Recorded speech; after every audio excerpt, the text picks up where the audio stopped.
please. All right, glad to have you join us on your ultimate news and current affairs program on television this morning on ITV. We'll quickly go straight to our first discussion just to ensure that your day is well spent. Now, despite the advocacy for migration and, of course, people have been throwing weight to ensure that people are carried along and making sure that a lot of enlightenment is being done, we still have cases of illegal or irregular migration, if you like to call it.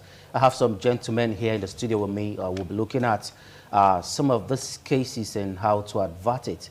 From my immediate left is Mr. Cletus E. Mr. Cletus Linus E. Yeah. Okay, he's the program manager for Dare to Help project. Glad to have you join us on the show this morning. Thank you and good morning, Nigerians. And of course, sitting very close to him is Mr. Obi Onyebuchi, and he's a public enlightenment officer for the program. Glad to have you join us, Mr. Onyebuchi. Thank you very much. And from my extreme left is Himari Evans, the Edo State Coordinator, Network Against Child Trafficking, Abuse and Labor. Welcome to the show. Thank you very much. I'm glad to be here this morning. Okay, let's just quickly go straight to the talking point. We're going to be looking at the effect on families, the negative effect on families. Despite the advocacy, Mr. Linus, we still have people involving themselves in this act. Why are we still having the reoccurrence? Yeah, I think it's the issue of mindset, you know. People strongly believe from this part of the world that it is when they go out to other parts of the world, like Europe, maybe the Americas, or the United States, that is where they are able to make it. They feel these other places are greener, things are okay, the economic situation of these countries, you know, these other continents are okay. And so for them, they feel that if I go to this place, I will be able to get something where I will remit home for my family. You know, so for me, I think this is how people think about it. And so they want to do everything possible to make sure whatever happens, they migrate to other countries. You know, they call it greener pastures. But from what we've seen from statistics, to some extent, yeah, maybe it's like this, but there are a lot of issues, you know, and a lot of negative effects, you know, especially when they don't go it the regular way, you know, when they do it the irregular way, and then they don't ask for the right information, they don't have the right documentations, and so on. So it affects them negatively. But to quickly say that it is the right of every human being, you know, to go to any country of his or her choice. It is everybody's right to do so. However, what we are saying is that when you want to go, I mean, seek the right information, get your documentations right, and then meet people who are to advise you and tell you and follow the right route, you know, not through the Saharan desert or the sea, and at the end of the day, unfortunately, maybe fall into problems or even die and put yourself, family members and friends in problem. So this is how it is here. Okay, Mr. Onyebuchi, make it big syndrome is one of the reasons why people try to, we'll call it jackpot now these days. And despite the risks involved, we still see young men trooping to leave the shores of this country. Do you think it's something we can come over or come against in a short while as a nation? Yes, I think so, because to achieve this, we need serious sensitization, awareness creation on the dangers of human trafficking and irregular migration. Because the issue of involving in these acts are sometimes being championed by our families, like our parents who are encouraging their children to travel out, that they can, they believe that when they go there, they'll see big dollars on the streets of America and euros in the streets of Europe and stuff like that, without knowing the full consequences of involving in such acts. The most important thing is that we keep saying it, migration is everybody's right. But how do you migrate? Do you migrate the regular way or do you migrate the irregular way? Our advice as an institution is that if you want to travel, seek for information on where you're going to. The opportunity is there. And the way you can get it is by going through the embassies. We have an organization that is established through International Organization for Migration that's called Migrant Resource Center. You can get information on where to go and where your services is being needed. Or you can come to our office, NAPTIP, and seek for more information on how to travel right. Because most times, the deception aspect of it is what pulls them into this problem. Somebody will come and promise you that you get a job in Europe. You don't have the qualifications. You don't have the papers to go. And you just follow that person sheepishly because the person have deceived you. So we are advertising, what we are preaching is that look before you leave.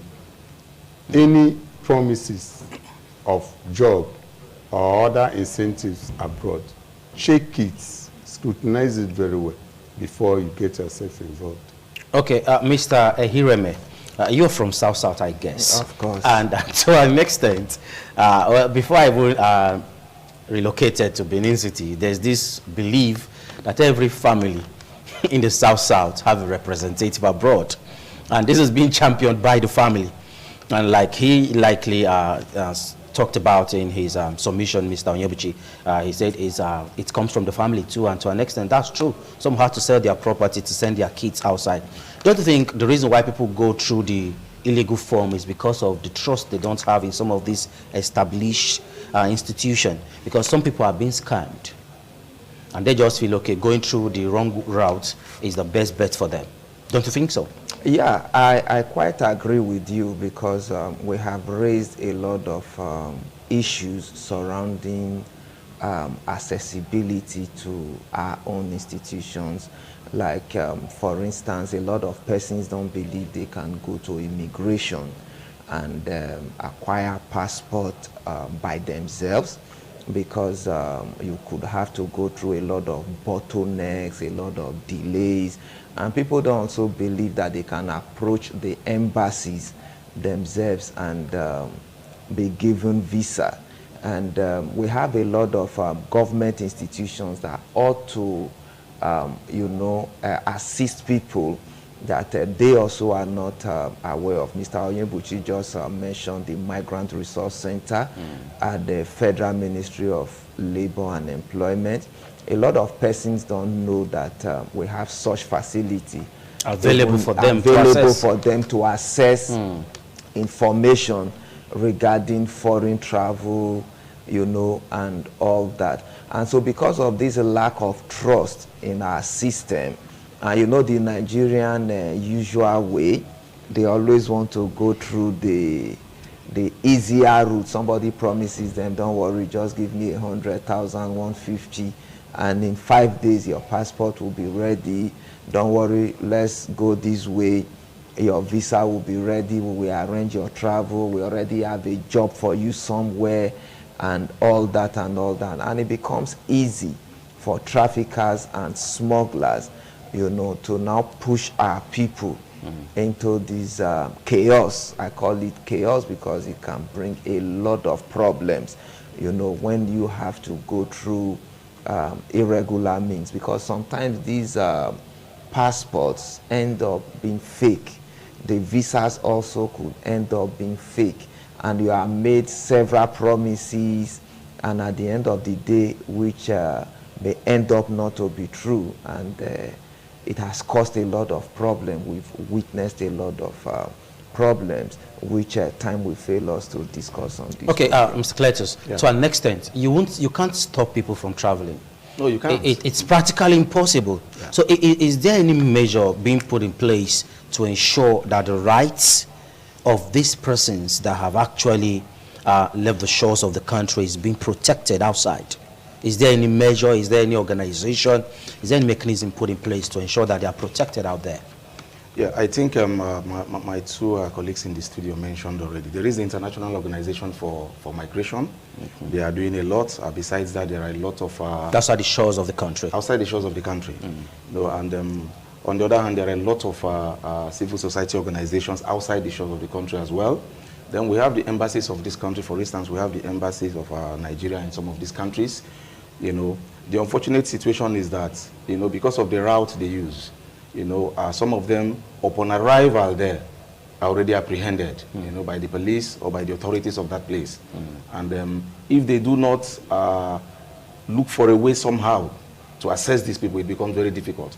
Some of them, unfortunately, are taken from there to prison. But some, when these organizations are there, they try to assist them. We've had situations in the past where people who were there, you know, they contacted us in Nigeria, our organization, and they wanted to come back because they saw, unfortunately, that what they went for, what they thought of, I mean, wasn't what they met on arrival. So they contacted us, and through our organization and our sister partner over there, we tried to assist them to come and settle here, where they were taken through a period of therapy and empowerment program, and they settled back at home.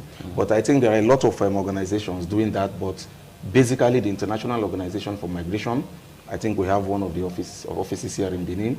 They are all over assisting. So those who are back can access the office? Yeah. Okay. Yeah. Every time they access the office is open, you know, for this assessment, and they do a lot of programs with other partners and stakeholders. You know, it's a huge issue. People assess that office. There are other offices to the assess, both of their offices. They also assess us, you know, because of who we are. Because of who we are, they assess us, and we try to assist them. But it's a huge number. And sometimes to the Nigerian state, you know, to some extent, you can hear, I mean, maybe you heard of people coming back from Libya and from other countries.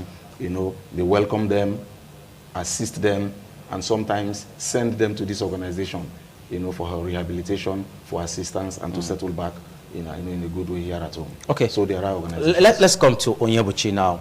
Yeah. To an extent, the receiving side of some of this human trafficking is the family. What are some of this negative impact on these families?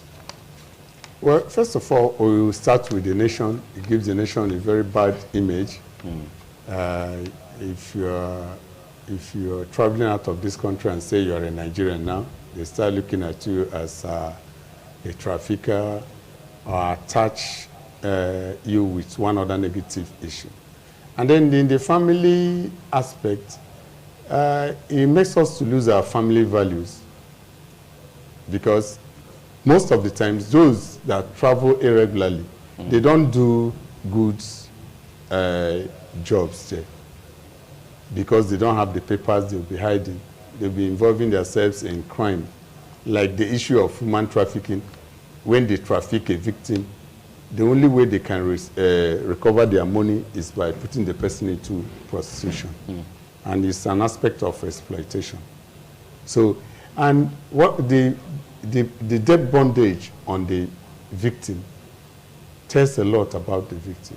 The things they go through, the traumas they go through, even affect their families at home, because in a situation where the traffickers feel like the victim is not living up to expectation of paying, they will come and attack their families. It might lead to loss of life, loss of properties. We have experienced, we have an illustration where they came and attacked the family because their victim over there is not paying. They burnt their houses, even killed, to the extent of killing a 2-year-old child. Back home? Yes, back home there. So it affects the family. What of the health issue? The health hazard. Some of them contact different diseases, HIV, AIDS, other sexually transmitted diseases. And they are coming back to the society. When they go to our salons, it's the same creeper that they use, everything. To mingle with people. Mingle with people. So it's not like somebody that have gone to throw stone in a market. Do you know who is going to eat? Whether it's your father or your mother or your relation. So it has a general impact and consequences on the society. And this is what makes up the society, you know, the family. Of course. So, Himari, they said those who live in glass house don't throw stone. Of course. So, will you want to expatiate further some of these negative effects? Because we have people watching right now, and of course, they are going to benefit from what you'll be saying. Yeah, of course. Over the years, we've seen how issues of irregular migration and human trafficking has affected a lot of families negatively. I remember an incident that happened in the 90s I can never forget. A man sold his house and handed the money over to a trafficker who took the son to Europe at that time. He was promised Germany. He eventually landed in Hungary and he got there during winter. The cold was too much. He didn't prepare for that. He was homeless.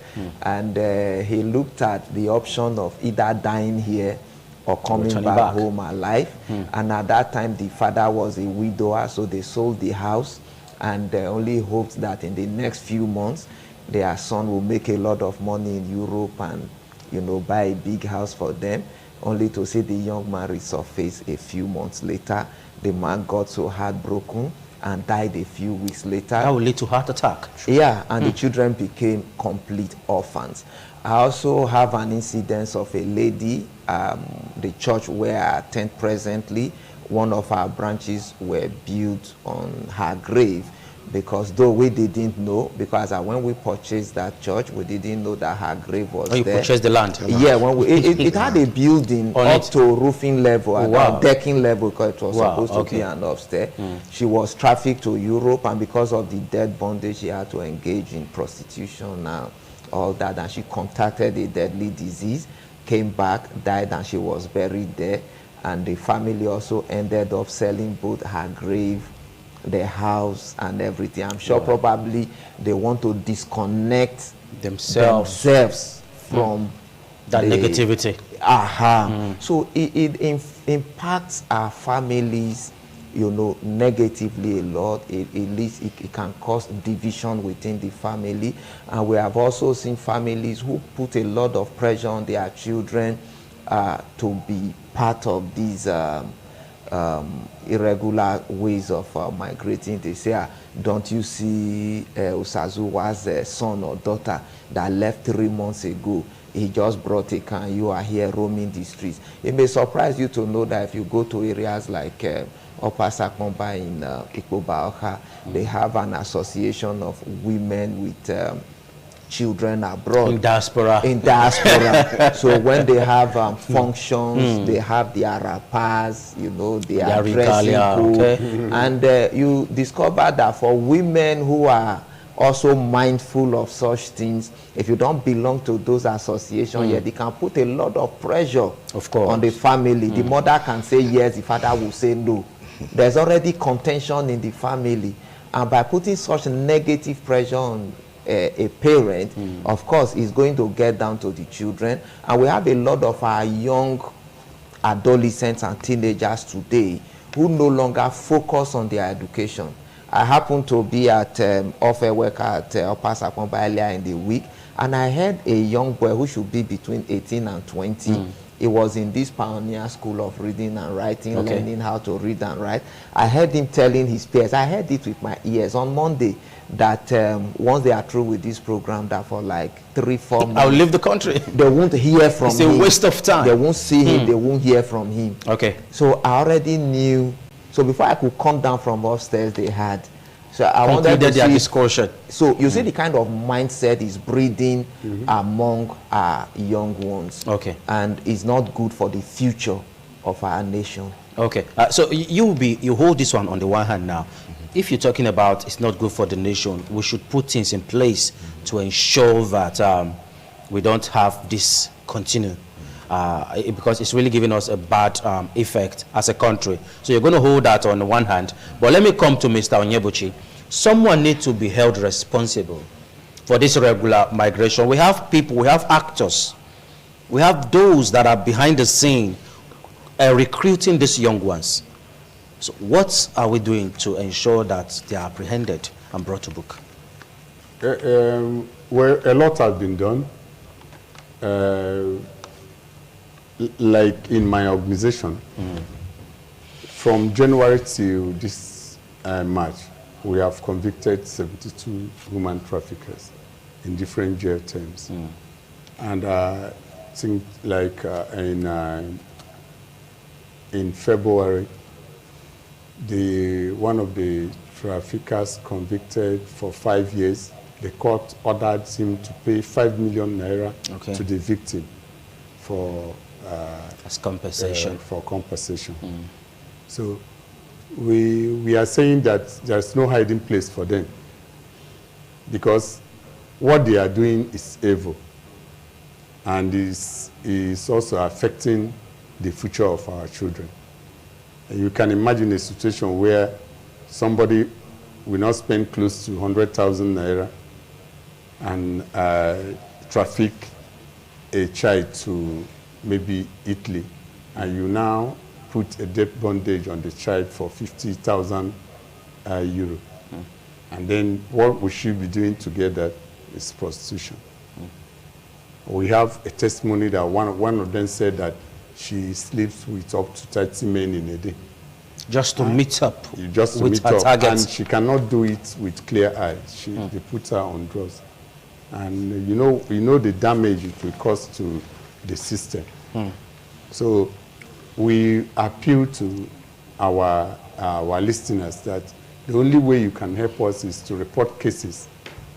When you see something, you say something. Just give us the information. It is not what our organization can do alone. That's why we have one of the P's in our organization, partnership. We partner with other actors and stakeholders in the fight. Okay. And I believe by the special grace of God, we'll win the war against human trafficking and irregular migration in Nigeria. Okay, I'm coming to you now, but Ahireme, you hold this on one hand. Okay. You'll be telling us some of these partners, all right? Maybe we'll be widening it up from there. But let's come to you now. I asked a question earlier, so I need your response. Sorry, kindly take it again. I didn't. I can't remember right now what you asked. Yeah. Okay, I was asking earlier that what do you think that we can do to ensure that we curb reoccurrence of these cases? Yeah, I think a lot of things can be done. First of all, there is sensitization, the way we are doing awareness, and then we can as well empower people economically. Job creation too, to keep people engaged meaningfully. Skills program can be taught to them. And as I speak to you, a lot is being done. It's just maybe people don't really advertise it. However, like we say, you can't stop people from moving. Of course. You can't stop people from moving. It is their right. However, you have to assist them to know how to do. So, we also, try to strengthen institutions, like what you asked. We have various stakeholders within the system that are working together. Some are working alone, but working together for the same topic, the same subject, So I think employment too is a very big issue in our country. And what people are going for, is to see how to get ways of greener surviving, greener pastures, A few are going for education, but most from statistics are going, to get something to survive. So when back home here, we engage them meaningfully. Skills training is being done, but I think a lot more need to be done. And economic empowerment, that means it is not everybody that's going to have a job. When we talk of job, we have self-employment and wage employment. People can be assisted, to settle down. For instance, in the Dare to Hope project that we have done, 2,000 people, in Auchi, in Uromi, and here in Benin City, of which 500 of them are returnees. Then 1,100 are women and young girls, have been empowered economically. They'll be trained in various skills area, and they've been given starter packs to start their lives. But one funny thing we've discovered over the years is that people still sell these starter packs. You give them welding machine now or something, they just advertise it, they want to sell it and they want to move again. We are trying to educate them on that, Okay. so that once these things are given to you, try to use them well because you've been trained. And if you need further training, further enhancement of your skills, of course you can as well always ask for help. And so when the right measures are put in place, employment, maybe skills training, sometimes sensitization, capacity building, telling people about it, I think these measures, go a very long way to curbing the situation. Okay, hear me quickly, the partners you have, so that we can, because I know a lot of people are benefiting from this discussion. So let's quickly know these actors, these partners, then we wind it up from there. Yeah, there are a lot of partners on the field presently, and every strata of society is supposed to be a partner in this struggle against human trafficking and irregular migration. I use the word suppose because some are more in the fight than others. For instance, even the media, you are a partner. Of course. The media, and of course the government agencies like the police force, the civil defense, the NAPTIP, immigration, and of course the civil society organizations, the networks. We have a lot of networks, that are, in this issue of stopping irregular migration. There are a lot of networks, there are a lot of even intergovernment agencies. We have funding partners like the International Organization for Migration. We have the GIZ. We have a lot of partners that are working so hard to see how we can put an end to this thing, because the major problem that we have is mostly a problem of orientation. A lot of persons don't believe that they can succeed here in Nigeria. That's why you see a Nigerian will live here and go to a country like Mali, a country like Burkina Faso, a country like Niger, to look whose economy is not even up to us to an extent. They are not even up to the economy of Edo State. You can and imagine. They don't even have living conditions that you can even enjoy in your village, So it tells a lot about what propels our people. So I think is more a problem of misinformation. And so that's why we are working so hard to see how we can do this reorientation, see how we can change the narrative.